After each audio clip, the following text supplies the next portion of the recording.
There can't be many cyclists out there who don't want to be able to ride just a little bit faster. If simply turning the pedals harder sounds like too much effort, or if you're already pedaling as hard as you can, we've come up with some tips to help you go faster for free or for very little money. So join us as we reveal our top 5 low-cost secrets to help you make your bike a little bit, or maybe even a lot, faster than it is now. And as always, if you want to see more content like this, don't forget to like, subscribe, and click the little bell icon so you get a notification every time we upload a new video. Now, on to the show. It's something we probably all know deep down, but if you're not cleaning your bike regularly, it's going to be costing you precious energy. According to testing by Jason Smith of Friction Facts, a moderately dirty chain can decrease your drivetrain's efficiency by at least a couple of %, and these losses only get worse as things get dirtier. On top of that, all of the extra friction massively increases the wear on your bike's parts. Now, we don't know about you, but we don't like having to waste money replacing chains, cassettes and chainrings when we could be spending that money on something much more exciting, such as the latest copy of Cycling Plus or MBUK magazine. So grab that bucket and sponge and get to work. The only part you might need a specific cleaning product for is the drivetrain, as oil and dirt on those parts can be hard to remove without a proper degreaser. But for everything else, we find hot water and a dash of regular dish soap works just as well, so long as you rinse it properly. Once your bike is spick and span, don't forget to carefully re-lube your chain with a good quality chain lube and wipe off any excess. This is also a perfect opportunity to check your brakes are working correctly and whether all your bearings are spinning nice and smoothly too, or if they need a little extra grease. Trust us, there's nothing better than getting on a clean, quiet bike for your next ride, and the fact that it's also faster makes all that hard work worth it. Did you know you can also get a little free speed by using your gears better? It might sound far-fetched, but it's true. We'll admit that this tip won't turn you into a Tour de France contender, but every little helps, right? The key takeaway is that it's more efficient to use bigger chainrings, bigger cassette cogs, and bigger pulley wheels. This is because larger cogs produce less friction than smaller ones, as the chain doesn't have to articulate at such extreme angles as each link moves through the drivetrain. So how can you apply this to your riding? If you're running a 2x setup, try to use the big ring as much as possible. If you're using a 1x setup, consider running a larger chainring up front paired with a wider range cassette out the back. The only caveat is not to forget about your chain line. Cross-chaining also increases friction because the chain has to bend to simultaneously reach each part of the system. So running extreme gear combinations like the big or small isn't optimal either. In summary, use bigger cogs wherever possible and try to use your front shifting to keep your chain in the middle of your cassette. In doing so, more of your watts will reach your back wheel. Now this one is unfortunately not free, but as far as bike parts go, tyres are relatively cheap, so we think it warrants being included on this list. The difference in rolling resistance between durable, puncture-proof training tyres and thin, supple tyres designed for racing can be huge. Now, unless you're doing short time trials or hill climbs on good roads, we'd probably caution against going out and purchasing the absolute fastest tyres out there, as these often have very little puncture protection.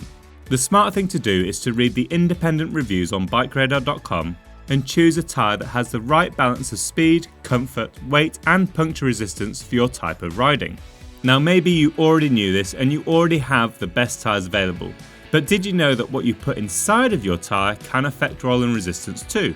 Tubeless setups, for example, can be faster because they eliminate the need for inner tubes, which are a source of rolling resistance because energy is lost when they deform. But testing by UK-based aerodynamics experts Aerocoach has also shown that you can also optimise the amount of sealant you put in your tubeless tyres. It found that about 30 millilitres gives the best balance of rolling resistance and puncture protection for a 25mm tyre, and that any more is just going to slow you down. We've put a link in the description if you want to see the data for yourself. If your wheels aren't tubeless compatible, or you're just not ready to ditch the inner tubes yet, there are still some gains to be had though. Latex inner tubes, for example, have long been known to offer less rolling resistance than standard butyl ones, and though they're slightly more expensive, they're a quick and easy upgrade to your race bike. Look around at the front of any modern superbike, and one thing they'll nearly all have in common is a lack of exposed cables at the front end. Despite their small size, gear and brake cables can cause a surprising amount of aerodynamic drag. This is because circular or spherical objects are what aerodynamicists would call bluff bodies. Without turning this video into a lecture on fluid dynamics, this essentially just means that they're not streamlined. Wind tunnel testing by companies like Specialized has shown that completely removing cables from the front end of your bike can save around 12 seconds over 40 kilometers. That might not sound like much, but it could easily be the difference between winning and losing a race. Again, we've put a link in the description if you want to see for yourself. Of course, simply removing the cables isn't entirely a practical option for everyone, unless you're willing to spend enough money to get a new bike or a wireless group set.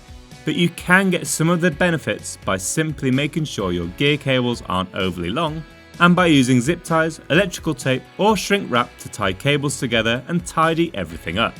As a bonus tip, this also applies to things like helmet straps. Shorten and tidy them up and keep them close to your head, maybe under the arms of your sunglasses. That's another couple of watts saved for free.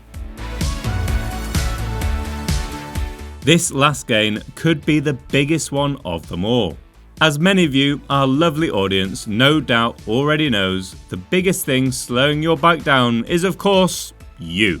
That's right, your body is the single biggest cause of aerodynamic drag in the rider and bike system, accounting for around 80% of the total drag.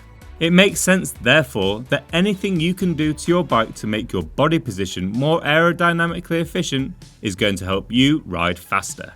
Back in 2017, we aero tested a number of road bike positions at the Los Angeles Velodrome in the USA, and found that riding with your hands on the brake hoods with your elbows bent and forearms horizontal saved an enormous 94 watts when riding at 40 km per hour compared to riding sat up with straight arms. Yet again, there's a link in the description. Of course, the exact amount any of us stands to save will vary person to person, but the gains will always be significant.